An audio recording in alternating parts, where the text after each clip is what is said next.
तीसरी बार मोदी सरकार ने शपथ ली और लगा कि बीजेपी अपने तेवर के साथ काम करेगी। जो पिछले 10 साल में किया उसी तरह से अपने फैसले लेगी, किसी की न सुनेगी और न किसी से पूछेगी। लेकिन हुआ क्या? तीसरी बार सरकार बनते ही 3 बड़े फैसलों पर मोदी सरकार को यू टर्न लेना पड़ा। अपने फैसलों को पलटना पड़ा। अपने फैसलों को लेकर न सिर्फ विपक्ष की आलोचना का सामना करना पड़ा, बल्कि अपने सहयोगी की भी लाल आंखों को देखना पड़ा। अब ऐसे में वो लोग क्या करें जो लोग सरकार की हर तरह से तारीफ करना चाहते हैं, हर फैसले में उसके दूरदर्शिता को दर्शाना चाहते हैं, ये बताना चाहते हैं कि अब तक भारत के इतिहास में ऐसी दूरदर्शी सरकार हुई नहीं जिसने इतना बड़ा फैसला लिया हो।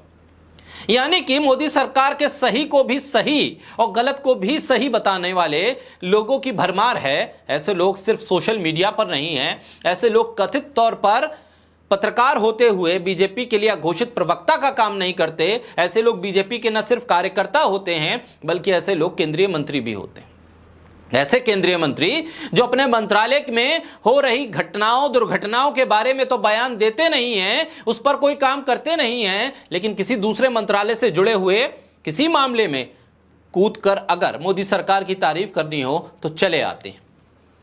और चले तब भी आते हैं जब फैसला लिया जाता है, और जब वही फैसला वापस लिया जाता है तब भी तारीफ करते हैं। यानी कि हर बात में तारीफ होती है, यू टर्न लेने पर भी तारीफ होती है, और यू टर्न लेने से पहले लिए गए फैसले पर भी तारीफ होती है। लेटरल एंट्री मामले पर केंद्रीय मंत्री अश्विनी वैष्णव के 2 ट्वीट्स हैं।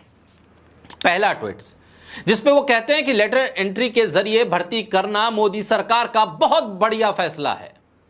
दूसरा ट्वीट आता है लेटरल एंट्री के मामले पर मोदी सरकार की तरफ से चिट्ठी लिखने के बाद जिसमें यू टर्न लिया जाता है, तब अपने दूसरे ट्वीट में केंद्रीय रेल मंत्री अश्विनी वैष्णव लिखते हैं लेटरल एंट्री की भर्ती वापस लेना मोदी सरकार का बहुत बढ़िया फैसला है। यानी कि लेटरल एंट्री का विज्ञापन जारी करना बहुत बढ़िया फैसला है और उस विज्ञापन को वापस लेना भी बहुत बढ़िया फैसला है। अब आप तय कर लीजिए कि कौन सा फैसला सबसे बढ़िया है। 18 अगस्त को केंद्रीय मंत्री अश्विनी वैष्णव लेटर एंट्री के माध्यम से यूपीएससी में होने वाली भर्ती के फायदे गिनवा रहे थे, और आज 20 अगस्त को जब लेटर एंट्री का विज्ञापन विपक्ष के भारी विरोध, सहयोगियों की लाल आंखों के बाद वापस ले लिया गया, तो अश्विनी वैष्णव उसमें कमियां बताकर विज्ञापन रद्द करने को सही ठहरा रहे। अब यूपीएससी में लेटर एंट्री को डिफेंड करने वाले लोग इस लेटर को, उस विज्ञापन को वापस लेने को बड़ी उपलब्धि बता रहे हैं, जश्न मना रहे हैं, मोदी सरकार की सफलता बता रहे हैं। देश के सबसे सफल वित्त मंत्री मनमोहन सिंह को लेटर एंट्री से आया हुआ व्यक्ति बताकर अपनी बात को जस्टिफाई कर रहे थे। वो लोग कह रहे थे कि मनमोहन सिंह भी तो लेटर एंट्री से आए थे, अब मोदी सरकार के फैसले की आलोचना क्यों कर रहे हैं? आज वही लोग लेटर एंट्री का नुकसान बताते हुए उसे खारिज कर रहे हैं। यह है मोदी सरकार के वो मंत्री जिनके मंत्रालय में लगभग हर रोज हादसे होते हैं, उसे वो रोक नहीं पाते, ना अपने मंत्रालय में रोजगार दे पा रहे हैं, ना बजट को खर्च कर पा रहे हैं, लेकिन पीएम मोदी के हर फैसले के फायदे गिनवाने में पीछे नहीं है। यानी मोदी सरकार ने लेटर एंट्री का फैसला लिया तो उसके भी 100 फायदे गिनवा देंगे, और उस लेटर एंट्री के विज्ञापन को वापस लिया तो उसके 1001 फायदे गिनवा देंगे।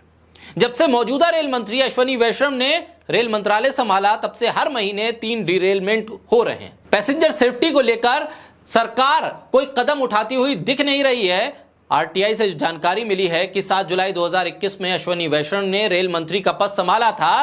पिछले 3 सालों में हर महीने 2 पैसेंजर ट्रेन और 1 मालगाड़ी डिरेल हुई है। आरटीआई के जरिए रेलवे की तरफ से जानकारी जो डी गई है उसके मुताबिक 7 जुलाई 2021 से 17 जून 2024 तक 131 ट्रेनें दुर्घटनाग्रस्त हुई। इसमें से 92 ट्रेनें डिरेलमेंट के जरिए दुर्घटना का शिकार हुई। इन दुर्घटनाओं में 64 पैसेंजर ट्रेनें और 28 मालगाड़ी शामिल है।